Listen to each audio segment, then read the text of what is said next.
Ne perdons pas les bonnes habitudes et on continue de retrouver régulièrement Hugues de Chonac. Hugues, la nuit est maintenant tombée sur Le Mans. Est-ce que c'est un moment que traditionnellement vous aimez bien ou vous redoutez un petit peu? Non, c'est un moment, alors je ne peux pas dire qu'on l'aime bien, mais on sait que c'est le début d'une longue nuit et il se passe toujours des choses dans la nuit. Donc c'est plutôt le matin, quand le jour se lève vers 5-6 heures du matin, que là tout le monde a les petits yeux. C'est là où on sent vraiment l'effet fatigue des 24 heures du Mans. Là maintenant on est rentré dans le match, on sait qu'il y a... On se rend compte qu'il reste malgré tout encore 75% de la course à faire. Donc c'est très très long. Là c'est la période où il faut juste ne plus faire d'erreur. Est-ce que vous arrivez à dormir ou est-ce que vous n'y arrivez pas en fait?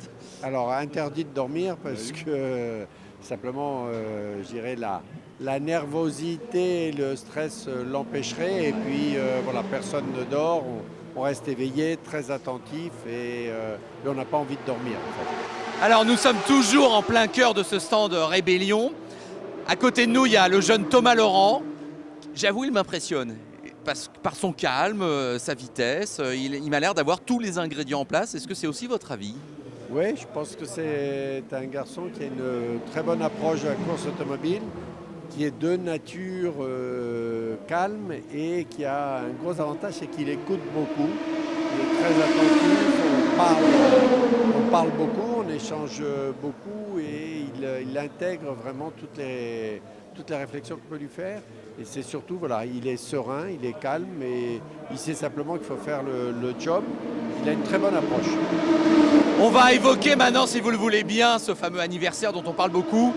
Les 40 ans de la victoire Renault Alpine. Et c'est vrai qu'il y a donc une équipe alpine. Mais vous-même, Hugues, vous avez été impliqué dans l'engagement de Renault dans ces 3 années, 76, 77, 78, qui ont culminé avec la victoire. Mais vous avez engagé une Renault Alpine un peu privée, si j'ose dire. Tout à fait. On l'avait un peu au dernier moment à l'époque. Gérard Larousse m'avait appelé, puisqu'on faisait de la Formule 2 avec Renault, il m'avait dit voilà, il faut engager une troisième voiture. Ce qu'on pouvait faire une quatrième voiture, pardon, ce qu'on pouvait faire à l'époque qui est impossible aujourd'hui, parce que je crois qu'il m'a passé un coup de fil un mois avant la course. Et en catastrophe, il a fallu les équipements nécessaires pour pouvoir engager cette quatrième voiture. À l'époque, ça se faisait. Aujourd'hui, même pas en rêve, on le fait.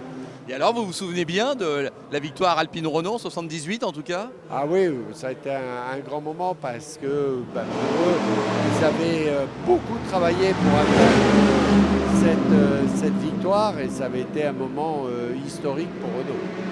Hugues, on va vous souhaiter une bonne nuit quand même, même si vous n'allez pas beaucoup dormir, on l'a compris. Et on se retrouvera une dernière fois ensemble demain pour un peu déjà anticiper le résultat. On verra.